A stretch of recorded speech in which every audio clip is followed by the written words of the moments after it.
What is going on, 27 squad? We got day 3 of the OTAs. The OTAs are still here.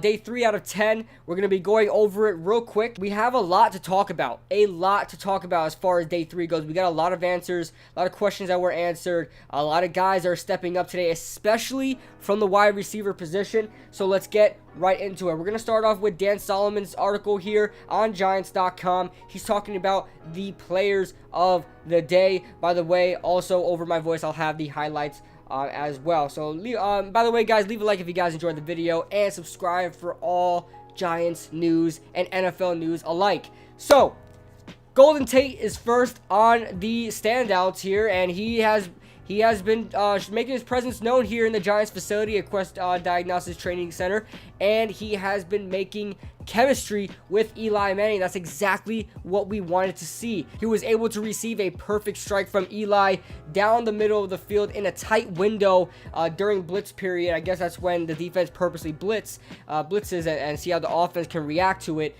And get this too, Golden Tate had to signal for the ball. So I mean, that's great communication right there. Golden Tate had to get open, recognize he was open, signal for the ball, and Eli Manning delivered on him on a snap. So the chemistry is building there for Golden Tate and Eli Manning. I can't wait to see what they're going to put out on the field.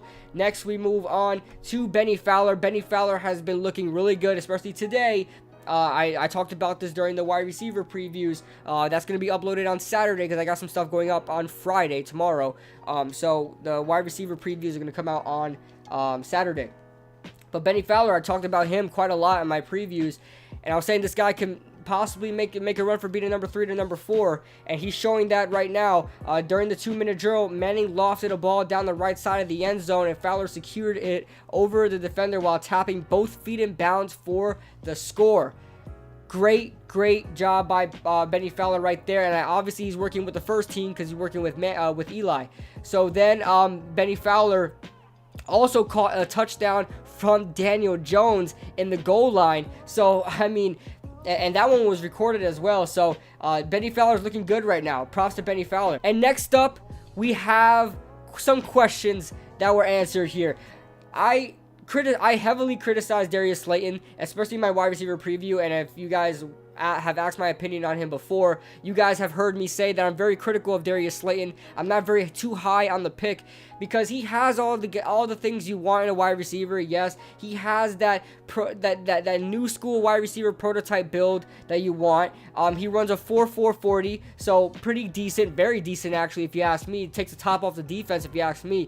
And on top of that, he's a decent route runner. He's not a terrible route runner. He makes some great catches, but his consistency with catching the ball is a huge problem. You know, you see, I'm going to throw this picture up right now as the Giants took a picture of him right now. Boom. That's exactly, this pose is exactly what he does at Auburn. He makes those crazy cool looking catches and really looks good for the camera and things like that. But there are some, and trust me, there's nothing wrong with that, but there are some times where he's on a curl route or a slant route, or he's just literally sitting still waiting for the ball's thrown to him and he drops it. That's the problem I had with Darius Slayton, and that's something I saw from one of the OTA highlights. He bobbled the ball, or he dropped the ball. I seen that in one of the highlights. It was a defensive highlight of Darius Slayton dropping the ball or bobbling the ball or whatever. And that was a red flag for me. And he needs to work on that. That proved my criticism of him. But right now, let's talk about the good of Darius Slayton. He's looking really good. Believe it or not, his number was called more than any other wide receiver today. That's because he was playing with the 2s and 3s. But still, he was lining up with Daniel Jones and Alex Tanney, and both of his great catches from Jones and Alex Tanney respectively are on the highlight tape. You guys got to see it there. But it says here the rookie 5th round pick had his number 86 called more often than anybody else on Thursday, lining up with Jones and Alex Tanney. Slayton ran up his catch count from 2 quarterbacks at the indoor practice, pulling in a half a dozen quality receptions throughout the morning. Slayton, who was one of 7 receivers to post a sub 440 40-yard dash, at the combine, was drafted for his ability to take the top off defenses as he averaged more than 20 yards per catch at Auburn. Today, however, he showed more nuance by making short and intermediate catches. That is fantastic. More than a one-trick pony of just, hey, just go deep and catch the ball. Now they're working on his short and intermediate skills, and he's showing it off right now. He had 6 catches, and he actually caught the ball. So obviously he's probably been targeted more, and that's great. I love to see that from a draft pick. Love to see that from a draft pick. We then move on to Eli Manning. He has been sharp today indoors. He was sharp yesterday. I mean, not yesterday, but the day before. On that windy day at Quest Diagnostics. But during blitzing period, like I mentioned before, during blitzing period, he was able to hit Golden Tate with a quick strike in a tight window. It wasn't a touchdown, but it was worth noting that they said that it went for a good amount of yards downfield, and it was a great throw by Manning. But besides that, Manning threw 2 touchdowns today. I assume one by I forgot. It was one by Fowler and one by somebody else. I can't remember. But one was one by Fowler and one by Evan Ingram. By the way, the Evan Ingram to Eli Manning throw, that was when they were going through their 2-minute drill, or by the way, 1-minute drill. They had 56 seconds on the clock, no timeouts, and Manning took that offense from the 6-yard line to the end zone for a score. Where the hell was that? All season last year, and the season before that, and the season before that, I don't know. But hey, it's there. It's still there somehow. So, so he hits Evan Ingram on that drive. On that same drive, he was able to take 56 seconds with no timeouts and run down the field for a score. Evan Ingram makes the score. So Eli Manning was sharp today. Grant Haley was one of the standouts, one of the only cornerback standouts today, being that it was an offensive heavy day as far as standouts go. But Grant Haley, the penciled in slot corner for the New York Giants right now, taking all the first team reps at slot corner, not Julian Love, has had himself a good couple of days so far during the OTAs. It says here that he almost intercepted a pass during blitzing period and later prevented a touchdown that was thrown in the red zone. So great job by Grant Haley. We need him to stick with receivers more. That's something that we had a big problem with last year, and he wasn't. Pro Football Focus rated him actually a very good score last year, but I wanted to see more from Grant Haley if you wish to, keep consistent, things like that. I really hope Julian Love turns out. I don't know how he's doing, but he hasn't been really recognized so far at OTA, so that's a big problem with me. But it says here some honorable mentions, and I'll quickly throw my honorable mention as well. But some honorable mentions: Sam Beal. You guys see on the highlight tape, Sam Beal knocked down a pass, very good knockdown pass. You can really tell how lanky the guy is too. He's really lanky, but he knocked down a pass from I believe it was Alex Tanney to Britton Golden, and he looked good today. And on top of that, Josiah Atawefa, the inside linebacker, and Mark McLaurin, the safety, were also almost had interceptions today. No interceptions from the defense, but there were a lot of so close but so far type of situations and a lot of knockdown passes. So defense still played well, even though offense was still dominant, but the defense still held their own, so that's something we want to see. Janoris Jenkins also played well as well. Janoris Jenkins has been seen to make some plays as well.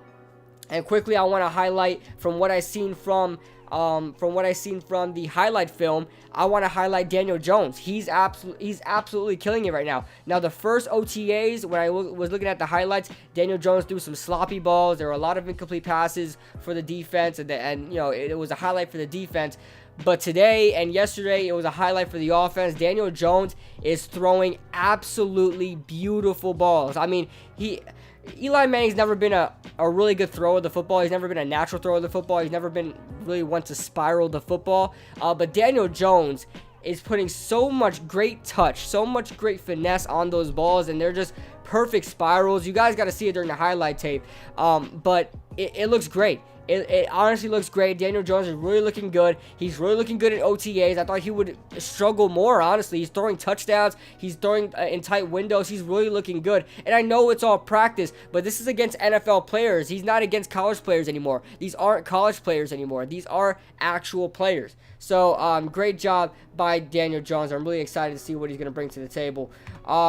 And then I'll just quickly go over some sideline notes by John Schmelk. So we got some questions answered here, and I'll quickly go over that. Deandre Baker. I was like, what's going on with Deandre Baker? I said that in the video before. What's going on with Deandre Baker? I don't hear anything about Mr. 27 on the Giants right now. And it says here, cornerback Sam Beal made a couple of nice plays on the ball. No one seems to get very open on Deandre Baker. Maybe that's why we're not seeing any highlights on Deandre Baker. We're not seeing anything on him. Is because he's completely shut down. They're not even looking his way, so he's completely taken out of the play. So that's a good sign for Deandre Baker. He's picking up right where he left off at UGA to the Giants. So great job by Deandre Baker. It says here the young outside corners are showing promise and ability, and their development will continue in training camp as they figure out how much contact they can get away with beyond 5 yards. All right, so they had their little drills going on. They had their situation practices. The first team won. Obviously the first team won against the first team defense. Eli Manning, like I said before, led their team for a touchdown. I always said to Bennie Fowler, I thought it was Evan Ingram, but Evan Ingram caught another touchdown. But Bennie Fowler wound up catching that one in that drill. And then the defense won the second and third team situation portion of practice. So there's that. Rookie Dexter Lawrence made his presence known today. I believe this is his first OTA.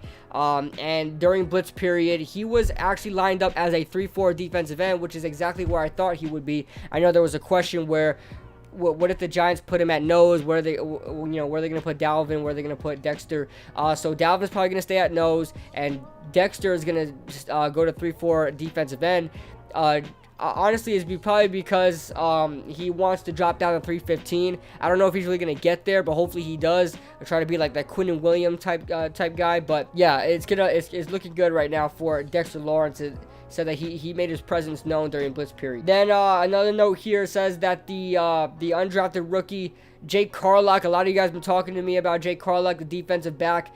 He's listed as a defensive back, but he's taking snaps and he's working out with the edge rushers at 6'3" and 225. So I don't really know what they're seeing in Jake Carlock.